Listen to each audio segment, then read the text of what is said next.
Welcome back to Talking Europe. Well, this week saw leaders of the 28 member states of the European Union stay up all night looking at both possible changes in the UK's relationship with the Union and also the migrant situation. At dinner turned into a 6-hour debate on that issue.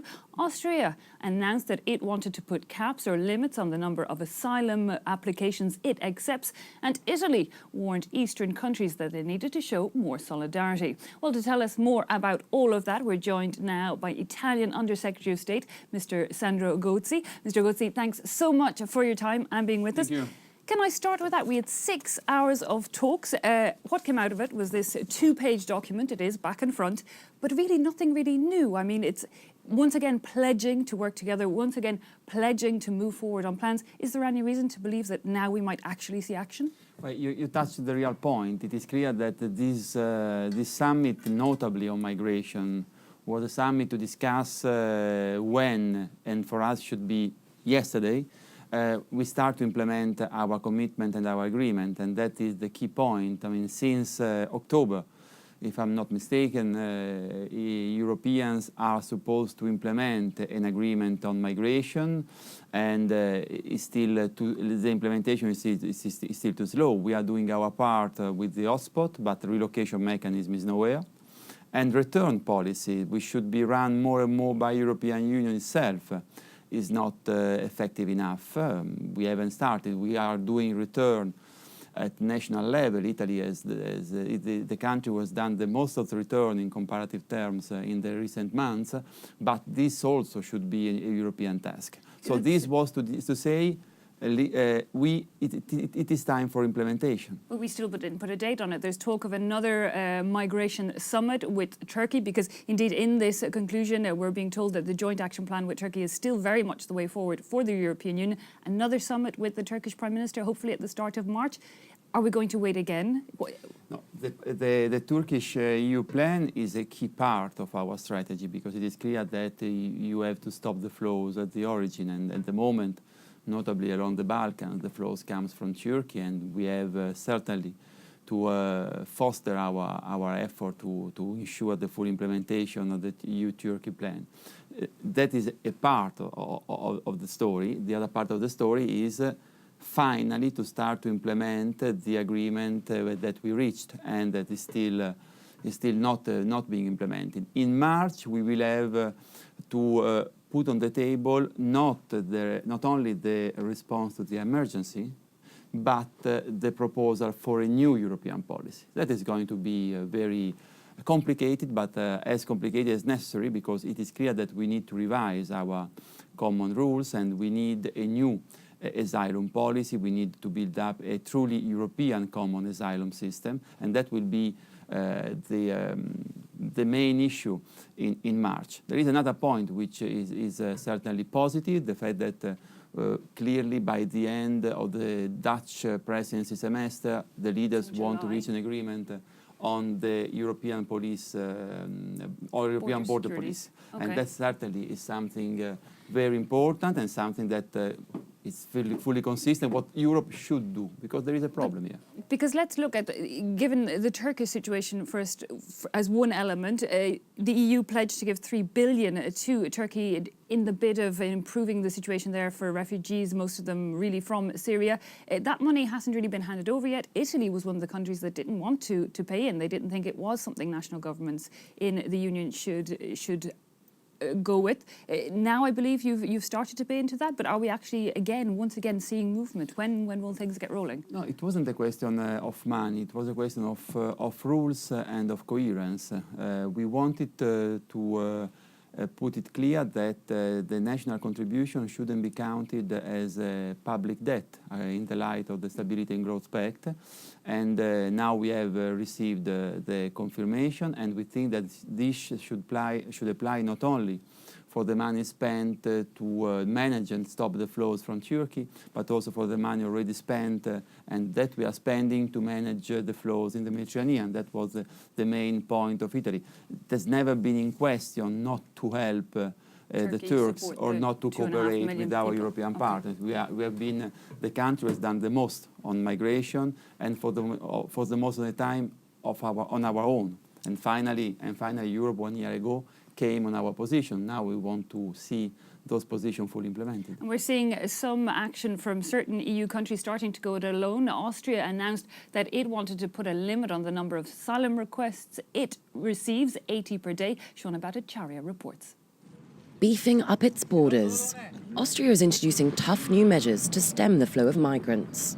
The Interior Minister says the country is struggling to cope. Austria is one of the most heavily burdened countries inside the EU. It's clear we are not able to cope with these figures, so we have to set boundaries. We have to slow down step by step. The next step is we will define a daily quota. Caps will be placed on both asylum claims and the number of migrants travelling through. Only 80 asylum applications will be accepted a day, and a maximum of 3,200 people will be allowed to cross the country. Slovenia, Austria's southern neighbour, has announced similar measures to prevent a backlog, leaving these refugees in limbo. Now I wait to go to Germany, but somebody said you cannot, you must stay here, or you must go back to Syria, or I must go to prison. I don't want to go to Syria because everybody now in Syria have war. Slovenia and Austria are on the Balkans migration route between Greece and Northern Europe. They're part of a host of EU countries unilaterally imposing border controls. After Europe saw over 1 million migrants and refugees arrive in 2015 alone.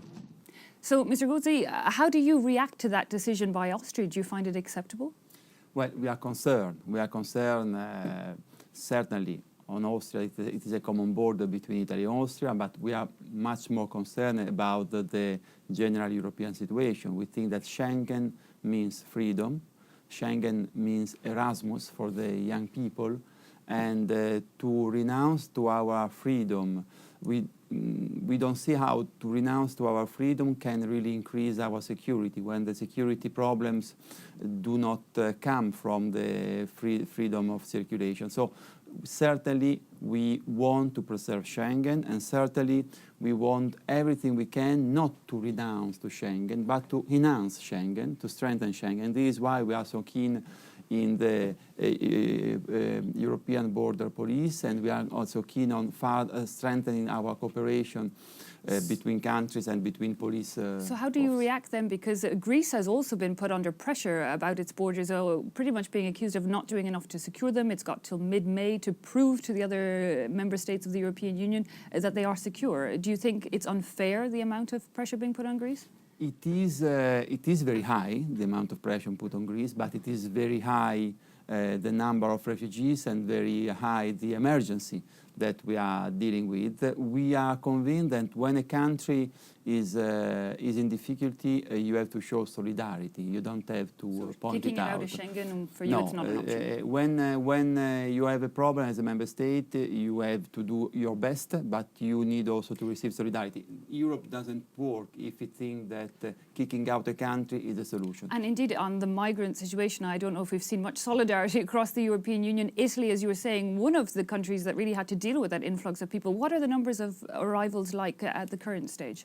Well, at the current stage are low compared to the average, because you know that through the Mediterranean it is with a good season. So I mean it is mainly between spring and mid-autumn.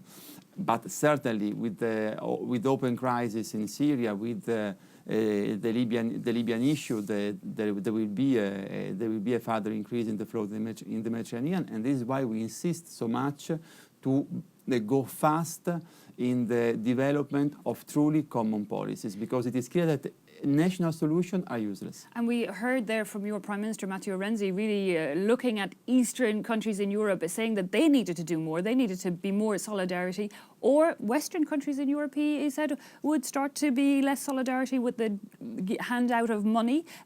Is that a threat that already has support of other countries? Is it a real threat to the Eastern countries? But, we have reached agreement. We have voted agreement. We are all bound by agreement. A part of this agreement is the relocation mechanism, which a lot of countries haven't accepted. Hungary, Slovakia. Every country must accept it, because we are in a system where you vote in a democratic way, and when the vote is taken, you have to comply with the decision. Solidarity in Europe is not a one-way street. It is two-way street. It's not that you invoke solidarity when it matters of regional development funds, and then you forget solidarity when it is a matter of migration and asylum. Also because solidarity is not only a fundamental value, it's not only a very nice word, it is a legally binding principle. And it is a legally binding principle also on migration and policy according to our treaty. Then the fact is, if this Europe, does this Europe correspond to what we wrote in the treaty or not? This is why we are so adamant in pushing Europe to change, because we have the impression that what is written in the Treaty of Lisbon is not exactly what is happening in Europe today. Well, indeed, one European Union country has been trying to change at least its relationship with the EU. It's the UK. We've seen them pushing for their reforms. How do you feel about that? Is there something strange about one country wanting special treatment in a way? Well, UK has always got a special status in the EU. They are out of the euro, they are out of Schengen, they have several, as we say, opting out, opting in on home affairs, justice, police cooperation. Now we have to work on an objective which is an objective of common interest. I do believe, we are convinced that the EU has a strong interest in having UK in the Union. I'm convinced that UK has a strong interest in remaining in the Union. So I would say that this negotiation must be a win-win negotiation, and we are doing all our effort to prepare a starting basis, because this agreement for the UK government and for Cameron is a starting basis for a campaign which I believe that it will be much more dependent on how much Cameron and the pro-Europe camp will be shrewd and I mean convincing in showing to the British people the real advantages that UK has always got from Europe. That is the key issue. Because there's quite a lot of Italian business. If we look at it financially, there's something like 1,000 Italian subsidiaries present in that city of London. Do you think they would pull out if the UK decided to leave the EU, or is that scaremongering? Well, I mean, it is not, it's not up to me to say what the private companies will do. It is clear that the city itself and London has hugely benefit from the fact that they are in the most important market in the world. And it is clear that if you leave, you leave. If you're out, you're out. And so that certainly would go against the interest of London. That I'm sure. Now, at the start, David Cameron wanted to stop paying in-work benefits to non-UK workers from the rest of the EU. He didn't get that. He was offered an emergency break. But do you still think that's not interfering slightly with this idea of free movement of workers across the EU? In this case, really, devil is in detail. We are just in the midst of also, I mean, evaluating all the several aspects. It is clear that for us the free movement of people in the Union and the free movement of workers is a fundamental principle. It is clear also that we have to analyze legally and technically what are the possible measures to avoid abuses to the access to the social protection, social benefit, which are particularly generous compared to other countries in UK. Okay, so it can be an understandable request in that sense. Provided the certain conditions are met and provided that it is the European Commission which is there to ensure the general interest to evaluate the situation, yes. And of course the other big question was this balance between Eurozone countries and non-Eurozone countries. How do you think that works? I mean, it's true that the majority, 19 out of the 28 EU member states, are part of the Eurozone. Do you think that that interferes somewhat, that there could be legislation passed that would jeopardize or discriminate against non-Eurozone countries? There might be a theoretical risk that we are avoiding through this agreement. It is clear that the Eurozone must be improved, must be deepened, and it is essential for us to deepen the integration of the Eurozone, and it is also essential for us not to accept any veto from those who have chosen to stay outside. Then there are some aspects which must be effective for the 28 member states, banking supervision, financial regulations, and also on that we have to find the right balance, but also, I mean, this aspect is an aspect that, I mean, can be dealt with effectively. But we can, in the EU, we can continue with almost two separate things, the Eurozone that can get tighter and tighter and still be part of this broader EU. I do believe that that is the future of the union. I mean, the euro is not a union is not a multi-currency union. The euro is the currency of the European Union, and then there are certain countries who has negotiated to stay out. I think that the future is a stronger and we hope economic, social, and also political integration, at least of the Eurozone.